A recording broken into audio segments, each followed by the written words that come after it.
Hey everyone, in this video guys I'm going to be showing you how you can design and modify a Faceted Dome in FreeCAD using a Python script, okay? But guys, before we jump into the details, do not forget to hit that subscribe button to join the Savvy Engineer community, and without further ado, let's jump into the video. Okay, so the first thing we need to do here is to show the Python console, and to do this you go to View, Panels, then you click on Python console. Then you go and click on the link mentioned in the description box below so that you can get this Python script. So once you get it, you copy all this code, then paste it in the Python console to get a Faceted Dome like this. Okay, now the question here is, can I modify this design? Yes, you can modify it using the Python code. Okay, so we have here 30 and 360. This means that we will get 12 triangles here. So we have here 12 triangles. Let's say that I want to design a Faceted Dome with 6 triangles. Okay, so how to do this? I'm gonna come back here to the code, then I'm gonna change the 30 to 60.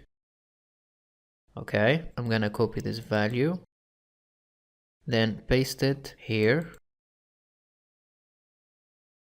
from 30 to 60 like this. Then I'm gonna copy the new code, clear the previous code, then paste the new code. Then as you can see here, this is the new Faceted Dome and we have 6 triangles. Okay, so this is how you can design a Faceted Dome using a Python script. Okay, thank you guys for watching, and do not forget to subscribe to catch you next time on the Savvy Engineer channel. Thanks for watching.